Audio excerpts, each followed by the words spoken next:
Assalamualaikum warahmatullahi wabarakatuh. Perkenalkan, nama saya Intan Nuraini Safitri dengan NIM 060407230085. Saya dari Prodi PGMI kelas C semester 1. Di sini saya mau menjelaskan tentang hadis sebagai sumber ajaran Islam, yakni sumber ajaran Islam yang merujuk kepada perkataan, perbuatan, dan persetujuan yang disandarkan kepada Nabi kita, Nabi Muhammad SAW.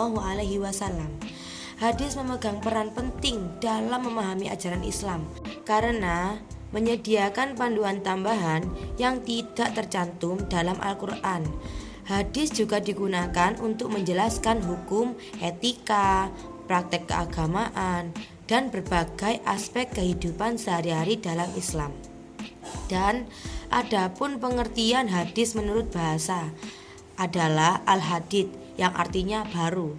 Hadis menurut istilah adalah segala sesuatu yang bersumber dari Nabi atau Rasulullah SAW, baik perkataan, perbuatan, atau persetujuan. Posisi hadis merupakan sumber ajaran Islam yang kedua setelah Al-Quran, yang memiliki beberapa fungsi, yaitu penjelasan, penerapan, dan penguatan hukum-hukum yang ada maupun tidak ada dalam Al-Quran, serta sebagai perinci ayat-ayat yang mujmal dan mengkhususkan ayat-ayat yang umum. Hadis juga memiliki nama lain, diantaranya ada 3. Yang pertama al-hadis, yang kedua al-sunnah, dan yang ketiga al-athar. Dan ada pula unsur hadis, ada 3 juga. Yang pertama matan, yang kedua sanad, dan yang ketiga rawi.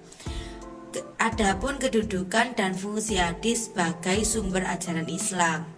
Yang pertama, hadis berfungsi sebagai bahan takriri, yakni keterangan yang sifatnya menegaskan isi dalam Al-Quran. Contoh dari hadis tersebut ialah dari Ibnu Umar berkata, Rasulullah SAW bersabda, Islam dibangun di atas 5 landasan. Yang pertama, persaksian tiada Tuhan selain Allah Subhanahu wa taala. Sesungguhnya Nabi Muhammad SAW utusan Allah Subhanahu wa taala. Yang kedua, mendirikan sholat. Yang ketiga, menunaikan zakat.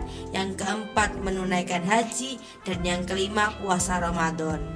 Yang kedua, hadis berfungsi sebagai bahan tafsir, yakni keterangan yang sifatnya menjelaskan dalam 3 bentuk merinci. Ayat bermakna global, mengkhususkan ayat yang bermakna umum, dan membatasi ayat yang bermakna mutlak.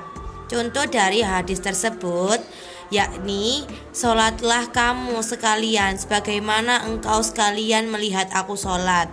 Hadis riwayat Bukhari tentang tata cara sholat.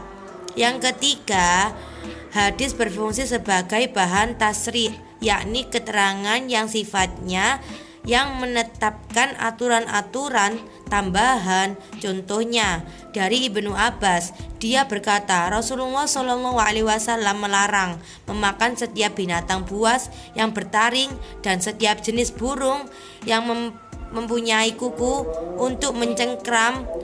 Hadis riwayat Muslim. Dan adapun contoh-contoh dari hadis sebagai sumber ajaran Islam. Yang pertama, hadis tentang iman. Barang siapa yang tidak percaya kepada Allah Subhanahu wa taala dan hari kemudian, maka dia adalah dari golongan orang-orang yang tersesat.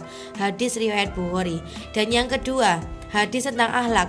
Tidak sempurna iman seseorang sampai dia mencintai saudaranya apa yang dia cintai untuk dirinya sendiri. Hadis riwayat Bukhari. Dan yang ketiga, hadis tentang puasa. Barang siapa 1 hari berpuasa karena Allah Subhanahu wa taala, Allah akan menjauhkan wajahnya dari api neraka selama 70 tahun. Hadis riwayat Bukhari. Yang keempat, hadis tentang ilmu. Menuntut ilmu adalah fardu bagi setiap muslim. Hadis riwayat Ibnu Majah. Yang kelima, hadis tentang kasih sayang. Barang siapa yang tidak menunjukkan belas kasih kepada sesama, tidak akan menerima belas kasih dari Allah Subhanahu wa taala. Hadis riwayat Bukhari.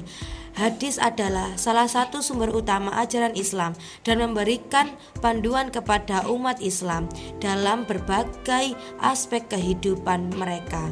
Sekian presentasi dari saya. Maaf jika ada salah kata. Wassalamualaikum warahmatullahi wabarakatuh.